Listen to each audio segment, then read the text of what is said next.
What if there was a science-backed way to break free from the grip of anxiety and depression? Imagine small positive changes building on each other, creating an unstoppable upward momentum in your life. Today, we're diving into Alex Korb's groundbreaking book, The Upward Spiral, where we'll explore how brain science offers simple, practical steps to reverse the downward spiral of negative emotions and create lasting well-being. In this video, we'll break down the key strategies from each chapter, sharing actionable tips to help you take control of your mental health and build a life of happiness and resilience. If you're ready to start your own upward spiral, make sure to subscribe for more science-backed strategies to boost your mood and transform your life. In Chapter 1, Korb dives into the neural mechanisms behind depression, shedding light on how various brain areas contribute to a downward spiral. When you're feeling down, it's not just about emotions. Your brain is physically wired to react in certain ways. The prefrontal cortex, responsible for decision-making, slows down, making it hard to focus on solutions. Meanwhile, the amygdala, your fear center, becomes hyperactive, fueling anxiety and worry. This imbalance can create a loop where feeling bad only makes things worse. But the fascinating part is, Korb introduces the idea that this cycle can be reversed. Just as the brain can wire itself into a state of depression, it can also rewire itself for positive change. Small shifts in behavior can activate new pathways in the brain, leading to gradual improvement. Think of it as slowly turning the tide. Each positive action, no matter how small, can help interrupt the cycle of negativity. Imagine you've had a tough day at work. Instead of sinking deeper into frustration, you decide to go for a walk. At first, it might feel pointless, but that simple act of movement activates parts of your brain responsible for decision-making and mood regulation. Over time, these small actions build new positive neural connections, helping to break the cycle of depression. In summary, Chapter 1 lays the groundwork for understanding how depression takes hold of the brain, but more importantly, it shows how the brain can be rewired for healing. Principle number 1 is neural rewiring. Understanding your brain's patterns is the first step to creating positive change. In Chapter 2, Korb uncovers how anxiety and depression are closely linked, often feeding off one another in a vicious cycle. While depression pulls you down, anxiety keeps your mind in overdrive. The amygdala, which governs fear and emotional responses, plays a key role here. When anxiety spikes, the amygdala goes into hyper-alert mode, scanning for threats that might not even be there. This constant state of worry only deepens feelings of helplessness and contributes to the downward spiral. Fortunately, Korb offers practical methods to combat this. One approach is mindfulness, becoming fully aware of the present moment. By consciously focusing on your breath or your surroundings, you can reduce the power of anxious thoughts. Another technique is self-regulation, where you deliberately redirect your mind from worry to something calming. These strategies help cool down the overactive amygdala and give you more control over your emotional state. Picture this: you're in bed, trying to sleep, but your mind is racing with thoughts about everything that could go wrong tomorrow. Instead of spiraling into a sleepless night, you try mindfulness. You focus on your breath, counting each inhale and exhale. As you do this, the anxious thoughts slowly fade and your body relaxes. You've just taken a step to interrupt the anxiety loop.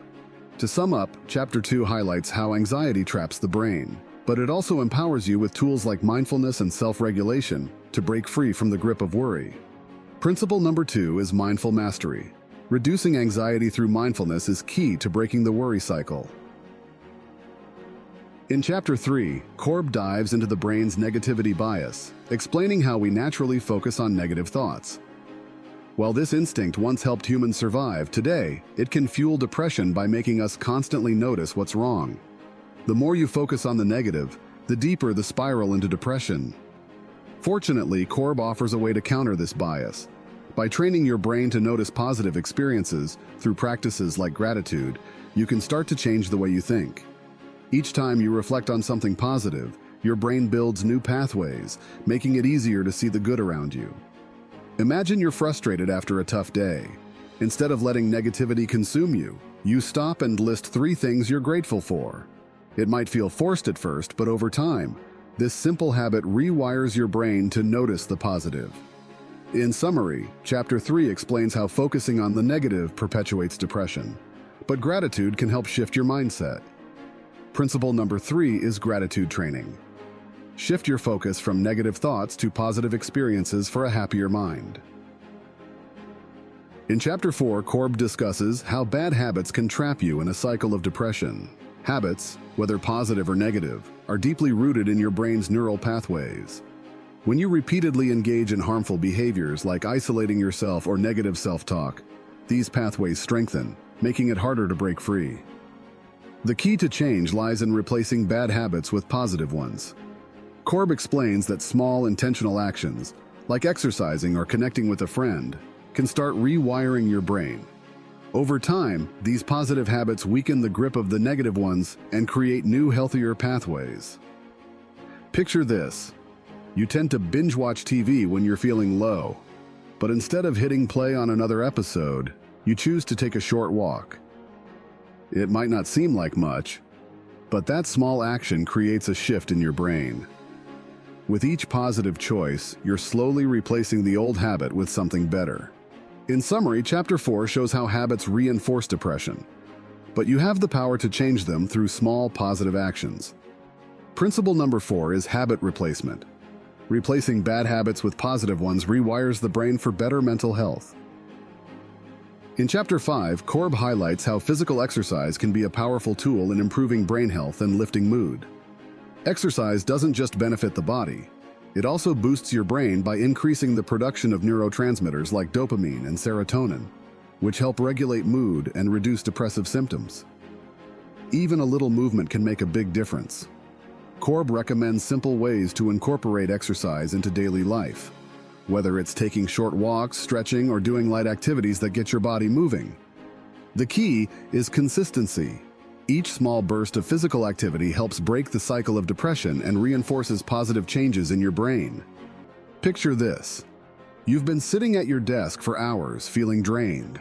Instead of staying in that slump, you decide to get up and take a 10-minute walk. The fresh air and movement give your brain a boost, and suddenly you feel a little more energized and positive. In summary, Chapter 5 emphasizes how regular movement can rewire your brain, making it a simple yet powerful tool to combat depression. Principle number 5 is move for mood. Regular exercise is key to improving brain health and lifting your spirits. In Chapter 6, Korb emphasizes the power of setting achievable goals in your recovery from depression. Setting small, attainable goals activates the prefrontal cortex, the part of the brain responsible for decision-making.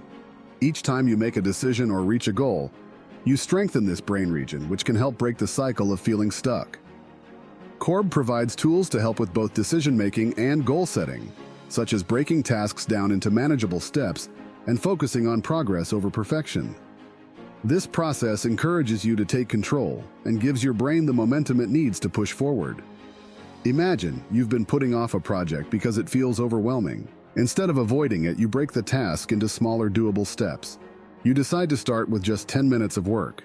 That small decision boosts your confidence and builds your brain's capacity to handle bigger tasks over time. In summary, Chapter 6 shows how setting small goals and making decisions strengthen your brain's ability to fight depression. Principle number 6 is goal setting. Achievable goals and decisions strengthen the brain and foster recovery. In Chapter 7, Korb explains the crucial role rest and recovery play in mental health. Without adequate rest, your brain becomes overworked, making it harder to fight off depression.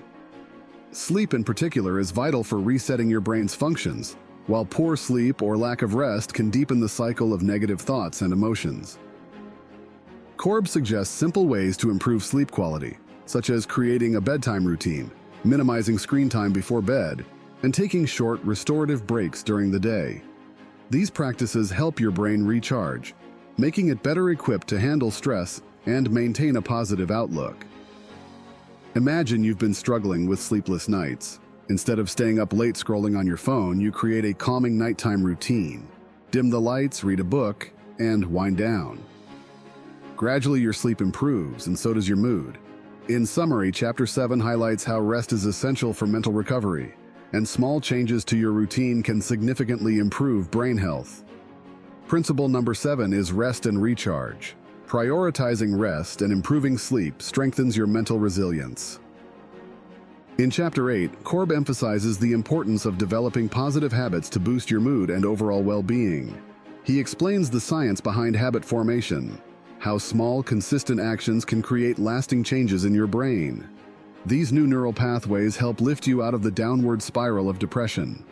Korb recommends starting with small, manageable changes. Whether it's practicing gratitude, exercising, or setting aside time for mindfulness, the key is to make these actions part of your daily routine. Over time, these small steps will build into positive habits that become second nature. Picture this. You decide to start a new morning routine by taking just 5 minutes each day to meditate. At first, it feels insignificant, but as you continue, it becomes a habit that sets a positive tone for the rest of your day. In summary, Chapter 8 shows how creating small, positive habits can lead to big changes in your mental health. Principle number 8 is positive habit formation. Small, consistent changes build a foundation for lasting positivity. In Chapter 9, Korb introduces the concept of biofeedback and its role in managing depression. Biofeedback helps you become more aware of your body's physiological responses to stress, such as increased heart rate or tense muscles. By recognizing these signals, you can learn to control them and reduce feelings of anxiety and depression. Korb explains how using biofeedback allows you to self-regulate emotions.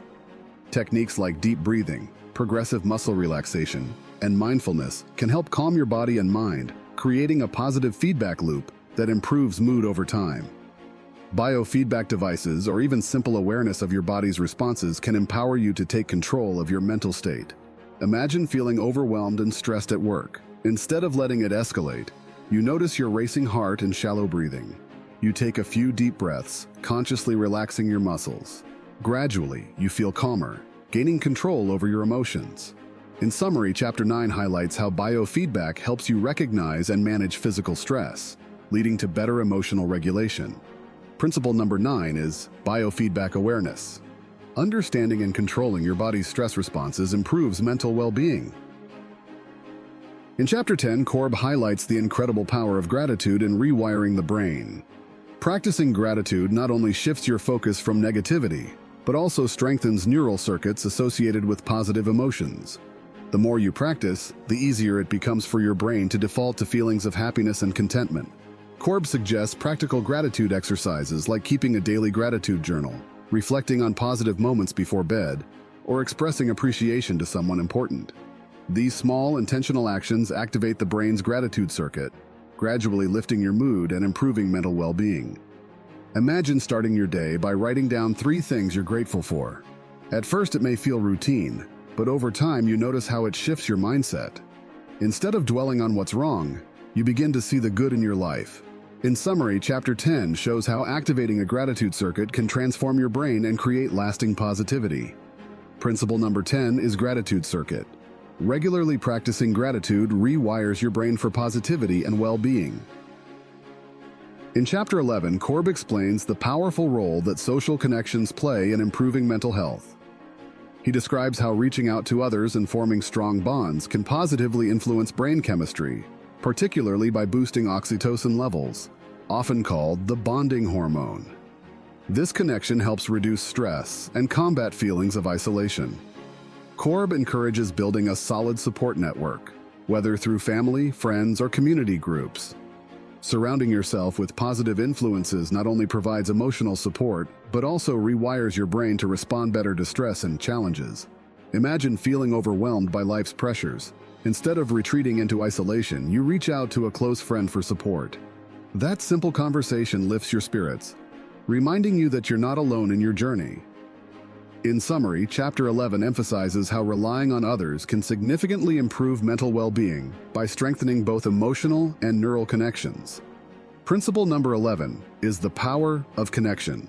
Building a support network rewires your brain for resilience and well-being. In Chapter 12, Korb explores the transformative power of therapy in overcoming depression. He describes how different therapeutic approaches like cognitive behavioral therapy, CBT, can change brain patterns, helping to break negative thought cycles and develop healthier habits. Therapy rewires your brain, providing the tools needed to combat depression and foster long-term mental health.